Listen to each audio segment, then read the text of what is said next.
नमस्कार, मैं हूं संजीत श्रीवास्तव और आप देख रहे हैं नेशनल पॉजिटिव न्यूज़। जैसा कि आपको पता है कि इन दिनों प्रमंडल बनाने को लेकर काफ़ी चर्चाएं चल रही है शहर के अंदर और अन्य लोगों से अन्य जगहों पर भी चर्चा चल रही है। प्रमंडल बनाने की एक मुहिम चल रही है। अभी हमारे बीच डॉक्टर जो ज़िले के जाने माने हार्ट स्पेशलिस्ट हैं डॉक्टर रंजन चौधरी जी, वो हमारे बीच हैं। ऐसे तो इनका आज जन्मदिन है, पहले तो इनको जन्मदिन की बहुत बहुत बधाई और हमारी तरफ से शुभकामना कि आने वाले दिनों में आप शहर को एक आपके रूप में एक विधायक मिले। ये हमारी शुभकामना है आपके जन्मदिन पर। लेकिन प्रमंडल को लेकर जो चर्चाएं चल रही है उस पर कई विधायक, कई लोगों की राय आई है। आज इनकी राय जानना चाहते हैं। सर, ये जानना चाहेंगे कि बहुत लोग बेगूसराय को प्रमंडल बनाने की मुहिम चला रहे हैं, उस मामले में आप क्या कहना चाहेंगे? सबसे पहले तो आपने मुझे जन्मदिन के लिए शुभकामनाएं दी, उनके लिए मैं आपका धन्यवाद देता हूं आपको। और आप जो क्वेश्चन पूछे हैं प्रमंडल बनाने के लिए, तो मैं इस मुहिम के साथ हूं हमेशा से कि ये बहुत पहले बन जाना चाहिए था। लेकिन जो मुहिम चल रही है, थोड़ा इसमें मुझे डाउट लग रहा है कि कैसी मुहिम चल रही है। इसमें मैंने बहुत दिनों से देख रहा हूं कि इसमें बहुत सारे विधायक हस्ताक्षर कर चुके हैं। जो सत्ता पक्ष के विधायक हैं वो भी इसमें हस्ताक्षर कर चुके हैं। हमारे जो माननीय एमपी महोदय हैं और वो भी भारत सरकार के मंत्री हैं, उनका भी इसमें हस्ताक्षर है। हमारे बेगूसराय के गणमान्य लोगों का हस्ताक्षर है। सब लोग इसमें प्रमंडल बनाने में लगे हुए हैं। जो विपक्ष के विधायक, उनका भी हस्ताक्षर चल रहा है। तो मेरा सिर्फ ये कहना है कि ये आप मांग किसको कर रहे हैं? आप खुद सरकार में हैं, आपके सरकार के पक्ष के विधायक हैं, जदयू के विधायक आपके साथ हैं, भाजपा के विधायक आप साथ हैं, तो फिर ये मांग आप किससे कर रहे हैं? खुद सरकार में आप हैं ही, तो आप मांग किससे कर रहे हैं? ये लग रहा है कि प्रमंडल आप बनाने के बाद तो कर रहे हैं, लेकिन मांग किससे कर रहे हैं ये हमको समझ में नहीं आ रहा है। आप पत्रकार हैं तो आप बताएंगे कि भाई किससे मांग हो रही है ये बातें, और कहाँ ये मुहिम जो चल रही है बेगूसराय प्रमंडल बनाने का। तो जब हमारे सारे विधायक सत्ता पक्ष विपक्ष के और हमारे एमपी महोदय साथ ही हैं, फिर रुकावट कहाँ आ रही है? आपके कहने का ये मतलब हुआ कि जिन लोगों को प्रमंडल बनाना है वो तो आपके साथ ही हैं। हाँ। तो फिर मांग का ये एक जस्ट लाइक दिखावा क्यों हो रहा है या हाँ। किस लिए हो रहा है? या तो डायरेक्ट बना ही दिया जाए। बना दिया जाए।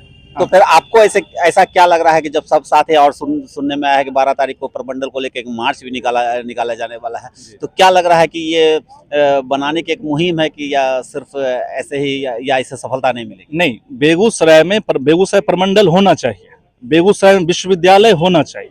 इसकी मुहिम बहुत अति आवश्यक है। ये मुहिम तब है कि जनता की मुहिम होनी चाहिए। लेकिन जब हमारे सत्ता पक्ष के विधायक, मंत्री, हमारे नेता सब लोग इस मुहिम में हैं, आखिर आप मांग किससे कर रहे हैं? ये तो आपको स्वतः दे देना चाहिए।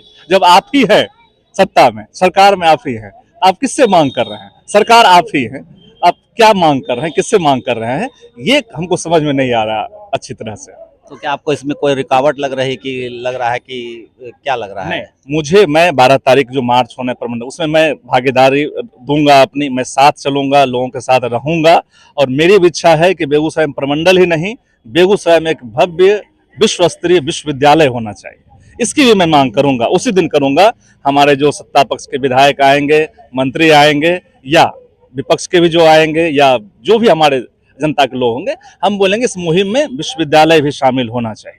क्योंकि बेगूसराय के बच्चे यहाँ से अपना विश्वविद्यालय के काम के लिए दरभंगा जाते हैं। करीब 100-125 किलोमीटर एक साइड का हो जाता है, पूरा दिन बर्बाद हो जाता है। तो बेगूसराय में ये होना चाहिए।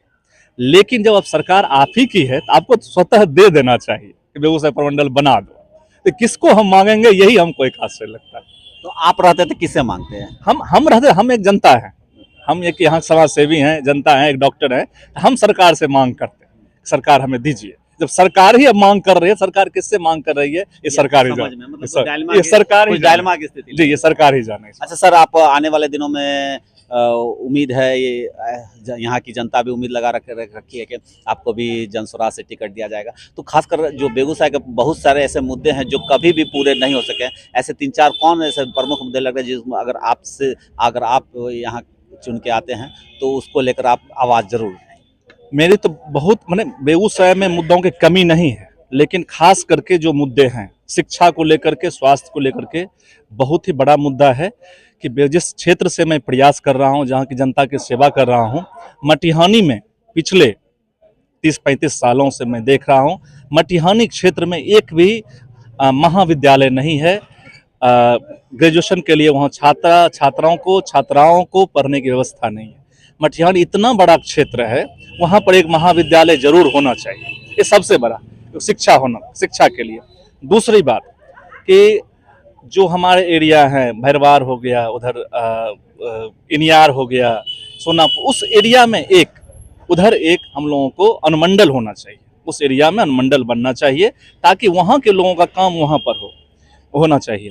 तीसरी मांग, एक अपना बेगूसराय में विश्वविद्यालय होना चाहिए। यहाँ विश्वविद्यालय की स्थापना अति शीघ्र होनी चाहिए, नो डिले। इसके लिए जमीन एक्वायर होकर के नए विश्वविद्यालय बनने चाहिए तथा हर जितना भी हमारा प्रखंड है, हर प्रखंड में या जो बड़े बड़े गांव हैं वहाँ पर एक अच्छे क्वालिटी का एक स्टेडियम होना चाहिए। हमारे बच्चे के शारीरिक विकास के लिए, खेल विकास के लिए, कला के लिए एक अच्छा सा मैदान होना चाहिए ताकि बच्चे हमारे खेले कूदें, अपना नाम आगे करें। ये सर जो बीपीएससी का मामला चल रहा है, लेकिन इसके अलावा एक और महत्वपूर्ण मामला है जो आप लोग को भी शायद नज़र में आया होगा कभी। बेगूसराय के जितने भी कॉलेजेज हैं, खासकर मैं बेगूसराय की बात कर रहा हूँ, जितने भी कॉलेज हैं उसमें जब भी कोई रिजल्ट निकलता है तो आप देखिएगा आधा से ज़्यादा पेंडिंग में चला जाता है या प्रमोट में चला जाता है, किसी का एब्सेंट में चला जाता है। और ये लेकर छात्र छात्राएँ इतनी परेशान है कि इसको मतलब हम लोग सुनते हैं समस्या को तो समझ में नहीं आता क्या करें। तो इसको लेकर आप लोग क्या कुछ करें? ये पहली बार की बात नहीं है, ये कम से कम 30-40 वर्षों से चलता आ रहा है कि जो भी सरकारें आई हमारे यहाँ, चाहे वो लालू जी की सरकार हो, चाहे नीतीश जी की सरकार हो, उनका एक ही मकसद रहा है कि शिक्षा व्यवस्था को ध्वस्त कर दो। अगर शिक्षित लोग हो जाएंगे तो क्वेश्चन पूछेंगे, क्वेश्चन राइज करना, जो शिक्षित होते हैं वही क्वेश्चन पूछ सकते हैं। गरीब तो निरीह हो जाते हैं, वो तो सिर्फ खाना और पानी के लिए बस लोगों के सामने हाथ जोड़ते हैं, हाथ फैलाते हैं। तो जो लोग शिक्षित हो जाएंगे तो लोगों को क्वेश्चन पूछने लगेंगे। इसलिए अशिक्षा उनका पहला उद्देश्य था कि बिहार के शिक्षा व्यवस्था को, जो एक समय में बहुत अच्छी व्यवस्था थी, बिहार लोग विदेशों से पढ़ने आते थे। आप लोग नालंदा विश्वविद्यालय यहाँ हुआ करता था, विक्रमशिला विश्वविद्यालय हुआ करता था यहाँ पर, या कुछ वर्षों पहले 30 साल पहले आप देखते होंगे कि पटना का PMCH, अपना पटना का साइंस कॉलेज, भागलपुर का TNB कॉलेज, मारवाड़ी कॉलेज, ये सब नामी कॉलेज होता है। TNB में एडमिशन लेना लोगों के लिए बहुत बड़ी बात होती थी, पटना के साइंस कॉलेज में एडमिशन लेना बहुत बड़ी बात होती थी। आजकल कोई नामो निशान नहीं रहा कि बच्चे TNB में या साइंस कॉलेज में एडमिशन ले रहे हैं। तो ये सरकार की ही मुहिम है, शिक्षा व्यवस्था को चौपट कर दो ताकि हमारे बच्चे शिक्षित ना रहें, क्वेश्चन कभी राज नहीं करेंगे, सिर्फ हमारे वोट बैंक बन के रहेंगे। चलिए सर, आपका बहुत बहुत धन्यवाद। ये थे हमारे बीच जिले के सुप्रसिद्ध heart specialist doctor Ranjan Chaudhary ji. जैसा कि इन्होंने बताया कि सिर्फ प्रमंडल का ही मुद्दा सबसे बड़ा मुद्दा नहीं है, उसमें तो कई लोग, विधायक और सांसद वगैरह सब का समर्थन है। लेकिन इसके अलावा जो खासकर जो शिक्षा का मुद्दा है उसको भी बड़े पैमाने पर इसी तरीक़ा से सभी लोगों के सहयोग से उसको पूरा करना चाहिए। एक विश्वविद्यालय होना चाहिए जिसकी मुहिम का ये नेतृत्व आने वाले दिनों में करेंगे। मैं Sanjeev Shrivastava, national positive news के लिए।